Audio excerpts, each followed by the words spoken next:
आपने शायद सुना होगा कि वेट लॉस धीरे धीरे करना चाहिए, मगर मेरा मानना है कि weight loss slow and steady नहीं बल्कि फास्ट एंड अग्रेसिव होना चाहिए। मैंने ये बहुत कॉमनली देखा है कि जो लोग अपने वेट लॉस को स्लो एंड कैजुअल लेते हैं वो अपने गोल तक कभी नहीं पहुंचते। आप वेट लॉस जितना लंबा खींचोगे वो मेंटली उतना ही चैलेंजिंग लगेगा। देखिए, मेरे लिए फैट लॉस करना आसान नहीं होता, सो जब भी मैं फैट लॉस चालू करता हूँ कोशिश रहती है कि जल्द से जल्द खत्म भी कर दूं। सो लेट्स अंडरस्टैंड कि फास्ट वेट लॉस कैसे करना चाहिए, वो भी बिना साइड इफेक्ट्स के। तो अग्रेसिव फैट लॉस के दो कंपोनेंट होते हैं, फर्स्ट है diet and second exercise. Fast results देखने के लिए आपको इन दोनों को इक्वल इंपॉर्टेंस देना पड़ेगा। लोग गलती ये करते हैं कि वो सिर्फ डाइट पे डिपेंड करते हैं, बहुत ही कम कैलोरीज खाते हैं जिसकी वजह से उनका हेयर फॉल हो जाता है, चक्कर आने लगता है और कॉन्स्टिपेशन भी होता है। Understand that fast weight loss के लिए आपको सिर्फ अग्रेशन नहीं बल्कि अग्रेशन विद स्ट्रक्चर की जरूरत है। बट क्वेश्चन आता है कि फास्ट वेट लॉस के लिए कितने कैलोरीज खाने चाहिए। वैसे ऑन पेपर आप जितना बड़ा डेफिसिट क्रिएट करोगे आपको उतनी फास्ट रिजल्ट्स दिखेंगी, बट अंडरस्टैंड दैट कैलोरीज बहुत ज्यादा घटाने के भी कॉन्सिक्वेंसेस हो सकते हैं। सो रियलिस्टिकली स्पीकिंग डाइट के थ्रू मैं 30 to 35% के डेफिसिट से ज्यादा रिकमेंड नहीं करता। इस डेफिसिट के दौरान आपकी भूख मैनेजेबल होनी चाहिए एंड जिम में आपकी परफॉर्मेंस भी अच्छी होनी चाहिए। अगर वेट लॉस के साथ स्ट्रेंथ भी घट रही है देन इट इज पॉसिबल कि आपका मसल लॉस हो रहा है। शायद आप बहुत कम कैलोरीज खा रहे हो या फिर डाइट में प्रोटीन की कमी है। फास्ट वेट लॉस के दौरान मसल लॉस अवॉइड करने के लिए आपको डाइट में प्रोटीन प्रायोरिटाइज करना पड़ेगा। जो भी आपका गोल वेट है उस नंबर को 2 से मल्टीप्लाई करिए एंड वो रहेगा आपका daily protein requirement. For example, अगर आज आप 100 kgs के हो बट आपका टारगेट है 70 kgs, तो आपको डेली अप्रोक्सीमेटली 140 ग्राम्स प्रोटीन खाना चाहिए। अब थोड़ा माइक्रोन्यूट्रिएंट्स पे बात कर लेते हैं। ये होते हैं आपके विटामिन्स एंड मिनरल्स। जब आपकी बॉडी को ये एसेंशियल न्यूट्रिएंट्स नहीं मिलते तो आपका चेहरा डल हो जाता है, बाल झड़ने लगते हैं और पूरा पूरा दिन थकावट सी लगती है। अगर आपके साथ ये पहले हुआ है then you need to educate yourself. जितना हो सके इन विटामिन्स एंड मिनरल्स को डाइट से लीजिए और बाकी डेफिशिएंसीज को सप्लीमेंट करिए। फॉर एग्जांपल, अगर फैट लॉस के दौरान आप बार बार बीमार हो रहे हो यानी इम्यूनिटी लो है तो हो सकता है कि आपको जिंक की डेफिशिएंसी है। सिमिलरली, अगर आपको मसल क्रैम्प्स हो रहे हैं या नींद ढंग से नहीं आ रही देन मे बी आपको मैग्नीशियम की डेफिशिएंसी है। आपकी बॉडी और ब्रेन सोते समय रिकवर करती है और ये रिकवरी होती है ड्यूरिंग रेम स्लीप साइकिल, जो आपके नींद का 4th एंड फाइनल स्टेज होता है। इस रेम स्लीप के दौरान ही muscle recovery, nervous system reset and hormones regulate होते हैं। बट अगर आपकी स्लीप क्वालिटी खराब है तो इस रेम साइकिल के बेनिफिट्स ही नहीं मिलते। इसीलिए बोलते हैं कि एक नाइट टाइम रूटीन होना चाहिए। मैं सोने से 30 मिनट पहले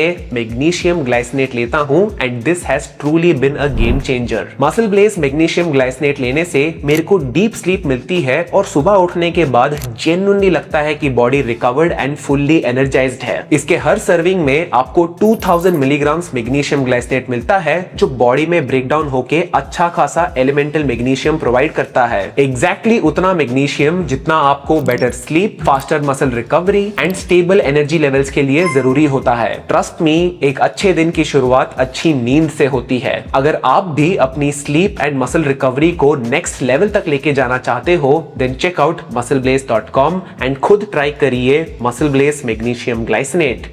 अब आगे वर्कआउट डिस्कस करने से पहले कुछ कॉमन डाउट्स डिस्कस कर लेते हैं। सबसे कॉमन क्वेश्चन होता है कि क्या फास्ट वेट लॉस करने से मेटाबॉलिज्म क्रैश होता है। गाइज, मैं पहले भी बोल चुका हूं कि मेटाबॉलिज्म क्रैश होने जैसी कोई चीज ही नहीं होती। हाँ, ये सच है कि कैलोरी डेफिसिट पे कुछ स्मॉल मेटाबॉलिक अडेप्टेशंस होते हैं, मगर ये मेटाबॉलिक अडेप्टेशंस डेफिसिट से निकलने के बाद रिवर्स भी हो जाते हैं। इसीलिए मैं बोलता हूं कि कैलोरी डेफिसिट कोई लाइफ लॉन्ग नहीं चलाना होता। फटाफट वेट लॉस करो और डेफिसिट से निकलो। जितना लंबा इस वेट लॉस को खींचोगे उतने टाइम तक इसके साइड इफेक्ट्स भी झेलने पड़ेंगे। अगला डाउट, क्या फास्ट वेट लॉस करने से लोग फिर से मोटे हो जाते हैं? अगर वेट लॉस के बाद आप फिर से मोटे हो गए देन इट मींस कि आपने वेट मेंटेन करना कभी सीखा ही नहीं। आपने वो हैबिट्स एंड बिहेवियर्स कल्टीवेट ही नहीं किए जो एक हेल्दी बॉडी एंड माइंड के लिए जरूरी होते हैं। सो ऐसे केसेस में आप चाहे फास्ट वेट लॉस करो या स्लो वेट लॉस करो, आपका वेट रीगेन होना ही था।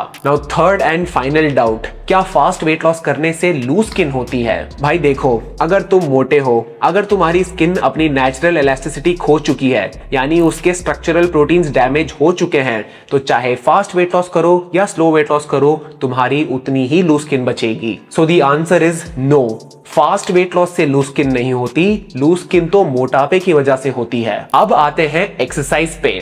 दोस्तों, ऐसा नहीं होता कि डाइट 90% है एंड एक्सरसाइज सिर्फ 10%। Fast and healthy weight loss के लिए डाइट एंड एक्सरसाइज दोनों इक्वली इंपॉर्टेंट हैं। डाइट के थ्रू आप मैक्सिमम कितने कैलोरीज घटा लोगे? 500 कैलोरी, 600 कैलोरी, बाकी के कैलोरीज तो एक्सरसाइज के थ्रू ही बर्न करने पड़ेंगे। दोस्तों, आज के टाइम मैं एक्सरसाइज से डेली 500 से 600 कैलोरी बर्न करता हूँ। जब भी मैं फास्ट वेट लॉस चालू करता हूँ, मैं दिन के 20,000 स्टेप्स वॉक करता हूँ। भाई 20,000 स्टेप्स करने से मैं डेली 500 कैलोरी बर्न कर रहा हूँ। महीने का 1.5 से लेके 2 kgs फैट तो सिर्फ वॉकिंग करने से बर्न हो जा रहा है। सो सिर्फ खाना कम मत करो, मगर वॉकिंग भी इंक्रीज करो, कभी कभार कार्डियो भी ऐड करो, because it is very very beneficial. आपको मेरे जैसे 20,000 स्टेप्स करने की जरूरत नहीं है, ये तो सिर्फ फाइनल स्टेजेस के लिए होता है। आप शुरुआत 8 से लेके 10,000 स्टेप से कर सकते हो। हाँ, वेट ट्रेनिंग से ज्यादा कैलोरीज बर्न नहीं होती, मगर इसका मतलब ये नहीं कि आप वेट ट्रेनिंग स्किप कर दो। फास्ट वेट लॉस हो या स्लो वेट लॉस हो, मसल मेंटेन करने के लिए वेट्स उठाना ही पड़ेगा। बाकी देखो, मेरी रिकमेंडेशन होगी कि आप फास्ट वेट लॉस को फेजेस में एग्जीक्यूट करो। बेसिकली 10-12 हफ्तों के लिए एक अग्रेसिव फैट लॉस फेज चालू करो, फिर कुछ हफ्तों के लिए मेंटेनेंस पे जाओ एंड दोबारा अग्रेसिव डाइटिंग चालू कर दो। ये साइकिल तब तक कंटिन्यू रहेगी जब तक आप अपने गोल वेट तक ना पहुंच जाते। बीच में इस मेंटेनेंस फेज को डाइट ब्रेक बोलते हैं, जो कैलोरी डेफिसिट के साइड इफेक्ट्स को काउंटर करने में मदद करता है। डाइट ब्रेक लेने से आपकी भूख कंट्रोल में आती है, मेंटल फटीग कम होता है एंड ये प्रोसेस और भी ज्यादा एंजॉयबल लगता है। अगर आप इस वीडियो की एडवाइस फॉलो करो तो मैं गारंटी दे सकता हूं कि आप हफ्ते का 1 to 1.2% बॉडी वेट कम करोगे। एंड जो लोग डाइट के साथ साथ एक्सरसाइज को इक्वल इंपॉर्टेंस देंगे, वो इससे भी ज्यादा प्रोग्रेस देख सकते हैं। बाई चांस अगर आपको ये सिमिलर रिजल्ट्स नहीं मिल रहे, देन मोस्ट लाइकली आप अपने कैलोरी इनटेक को ढंग से कैलकुलेट नहीं कर रहे, या फिर आपने अपने टोटल डेली एनर्जी एक्सपेंडिचर को ओवर एस्टिमेट कर दिया है। Thank you so much for watching. I will see you in the next one. Bye bye.